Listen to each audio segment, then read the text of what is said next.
Hello friends, नमस्कार. स्वागत आहे तुमचं स्वीट अँड स्पायसी किचनमध्ये. उन्हाळा म्हटलं की आपण तयार करतो ते म्हणजे वर्षभर टिकणारे वाळवणीचे पदार्थ. यातीलच आज मी पहिला पदार्थ तयार केला आहे तो म्हणजे साबुदाणा बटाटा चकली. ही साबुदाणा बटाटा चकली खूप छान अशी बनवून तयार होते. इथे तुम्ही पाहू शकता ही साबुदाणा बटाटा चकली अगदी दुप्पट फुललेली आहे. ही चकली बनवायला अगदी सोपी आहे व एकदम खुसखुशीत अशी बनवून तयार होते. चकली बनवण्यासाठी इथे मी 1 किलो साबुदाणा घेतलेला आहे. आता साबुदाणा आपल्याला 1-2 वेळा पाण्याने स्वच्छ धुवून घ्यायचा आहे. परंतु साबुदाणा धुतेवेळी आपल्याला यातील स्टार्च पूर्णपणे काढून टाकायचं नाही. तर साबुदाणा आपला हलक्या हाताने धुवून घ्यायचा आहे. इथे मी साबुदाणा धुवून घेतला आहे. एका मोठ्या भांड्यात काढलेला आहे. आता आपण भिजत घालूया. एरवी आपण खिचडीसाठी भिजवतो त्याच्यापेक्षा थोडंसं जास्त पाणी घालून साबुदाणा आपल्याला भिजवायचा आहे. आज सकाळी मी साबुदाणा भिजवला आहे तर उद्या सकाळी याचा वापर करणार आहे. दुसऱ्या दिवशी इथे मी 1 किलो साबुदाण्यासाठी 2 किलो बटाटे उकडण्यासाठी ठेवलेले आहेत. बटाटा उकडल्यानंतर मी साल काढून घेतलेला आहे. आता बटाटा आपल्याला किसून घ्यायचा आहे किंवा याप्रमाणे पुरणाच्या जाळीतून बारीक असा वाटून घ्यायचा आहे. शक्यतो बटाटा किसण्याऐवजी तुम्ही याप्रमाणे पुरणाच्या जाळीतूनच वाटून घ्या, कारण याच्यामध्ये अजिबात गुठळ्या राहत नाहीत व बटाटा एकदम सॉफ्ट असा बनून तयार होतो. आपण चकली करतेवेळी बटाटा अजिबात अडकला जात नाही व चकल्या छान होतात.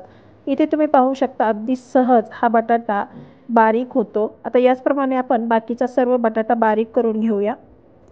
इथे मी सर्व बटाटा पूर्णपणे बारीक करून घेतला आहे. आता साबुदाणा आपला छान असा भिजला आहे. तुम्ही पाहू शकता. काल सकाळी मी हा साबुदाणा भिजत घातला होता, म्हणजे काल पूर्ण दिवस व रात्रभर हा साबुदाणा छान असा भिजला आहे. इथे तुम्ही पाहू शकता हा साबुदाणा एकदम मऊ असा भिजून तयार झाला आहे. त्याच्यामध्ये गरम पाणी किंवा काहीही घालायची अजिबात गरज नाही. कालचा पूर्ण दिवस व रात्रभर साबुदाणा भिजल्यामुळे हा छान असा फुलला आहे. आता आपण याच्यामध्ये बाकीचे जिन्नस मिक्स करूया. इथे मी 2 चमचे लाल मिरची पावडर मिक्स केली आहे व चवीप्रमाणे मीठ मिक्स करायचं आहे. आता मीठ व लाल मिरची पावडर आपल्याला या साबुदाण्यामध्ये छान असं मिक्स करून घ्यायचं आहे. या सर्व साबुदाण्याला ही मिरची पावडर व मीठ व्यवस्थित लागलं पाहिजे इथपर्यंत आपण याला मिक्स करणार आहोत. साबुदाणा जर छान भिजलेला असेल तर या चकल्या खूप छान खुसखुशीत अशा बनून तयार होतात. आता इथे मी हे सर्व मिक्स केलेलं आहे. आता याच्यामध्ये आपण हा किसून घेतलेला बटाटा घालूया. आता बटाटा घातल्यानंतर हे सर्व आपल्याला हाताच्या सहाय्याने व्यवस्थित असं मिक्स करायचं आहे, जेणेकरून हा बटाटा व साबुदाणा व्यवस्थित एकत्र होईल. आता इथे तुम्ही पाहू शकता साबुदाणा आपण थोडंसं जास्त पाणी घालून भिजवला होता, त्याच्यामुळे तो छान असा भिजला आहे व हे आपल्याला चकलीचं मिश्रण तयार करण्यासाठी इथे आपल्याला पाण्याचा अजिबात वापर करावा लागणार नाही. हे मिश्रण छान असं बनून तयार होतं. तर इथे मी एक 2 ते 3 मिनिटे हे सर्व मिश्रण व्यवस्थित असं मिक्स करून घेतलं आहे. तुम्ही पाहू शकता हे चकलीचं मिश्रण आपलं बनून तयार झालेलं आहे. आता आपण चकल्या तयार करून घेऊया. अगोदर मी तुम्हाला थोड्याशा चकल्या घरामध्येच तयार करून दाखवते. चकल्या तयार करण्यासाठी आपल्याला हा चकलीचा साचा घ्यायचा आहे. याच्यामध्ये मी चकलीची प्लेट टाकलेली आहे. आता या सोऱ्याला आपल्याला आतल्या बाजूने थोडंसं तेल लावून घ्यायचं आहे, जेणेकरून चकलीचं पीठ याच्यामध्ये चिटकून राहणार नाही. आता आपण जे चकलीसाठी मिश्रण तयार केलं आहे ते या सोऱ्यामध्ये भरायचं आहे. मिश्रण भरतेवेळी चमच्याच्या सहाय्याने व्यवस्थित दाबून याच्यामध्ये मिश्रण भरून घ्यायचं आहे, जेणेकरून याच्यामध्ये अजिबात हवा राहिली नाही पाहिजे. त्यानंतरच आपल्या चकल्या व्यवस्थित अशा पडतील. तर इथे मी हे मिश्रण छान असं चमच्याच्या सहाय्याने प्रेस करत पूर्णपणे भरून घेतलेलं आहे. हे पीठ मिक्स केल्यानंतर तुम्ही थोडंसं खाऊन बघा. तुम्हाला जर तिखट मीठ काही कमी वाटत असेल तर तुम्ही त्याच्यामध्ये आणखी ॲड करू शकता. आता इथे मी हे मिश्रण व्यवस्थित असं भरून घेतलेलं आहे. आता सोऱ्या बंद करून आपण चकल्या तयार करून घेऊया.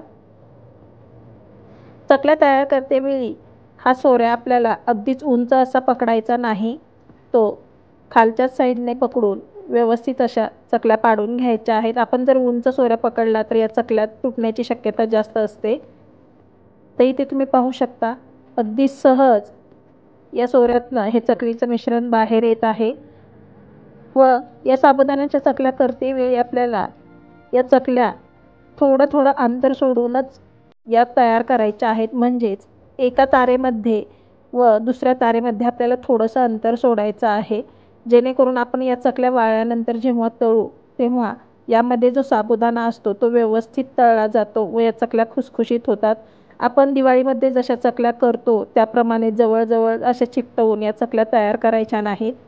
तर इथे मी तुम्हाला दाखवत आहे त्याप्रमाणे याच्या आपल्याला चकल्या तयार करायच्या आहेत.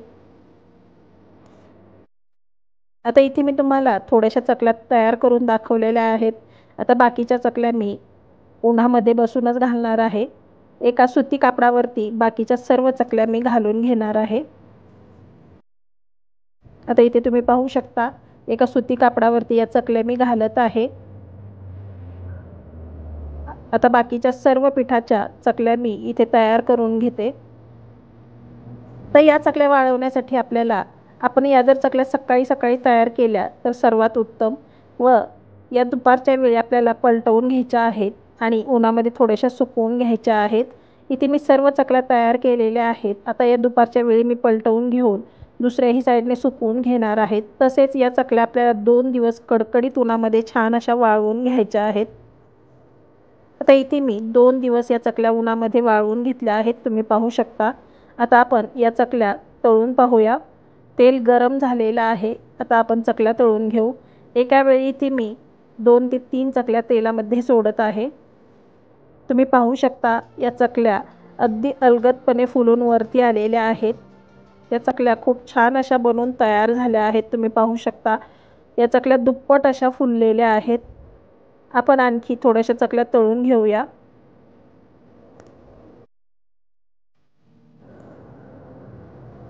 दुसरा सुद्धा बॅच मी तळण्यासाठी टाकलेला आहे. तुम्ही पाहू शकता या एकदम हलक्या फुलक्या अशा चकल्या बनवून तयार झालेल्या आहेत. या चवीला सुद्धा खूप अप्रतिम अशा बनवून तयार झाल्या आहेत व याला रंगही खूप सुरेख आलेला आहे. या चकल्या 2 दिवस कडकडीत उन्हामध्ये वाळवल्यानंतर या चकल्या वर्षभर आरामात अशा टिकतात व तुम्हाला हव्या तेव्हा तुम्ही या चकल्या तळून खाऊ शकता. तर अशा प्रकारे आपल्या या साबुदाणा व बटाट्याच्या चकल्या बनवून तयार झाल्या आहेत. ही साबुदाणा बटाटा चकलीची रेसिपी तुम्ही नक्की ट्राय करा. तुम्हाला सुद्धा खूप आवडेल. तुम्हाला आजची ही साबुदाणा बटाटा चकलीची रेसिपी कशी वाटली हे कमेंट बॉक्समध्ये मला नक्की कळवा. तुम्ही जर माझ्या चॅनलला सबस्क्राईब केले नसेल तर सबस्क्राईब करा, लाईक आणि शेअर करा. तसेच बेल आयकॉन क्लिक करा. वेळात वेळ काढून तुम्ही माझी रेसिपी पाहिल्याबद्दल खूप खूप धन्यवाद.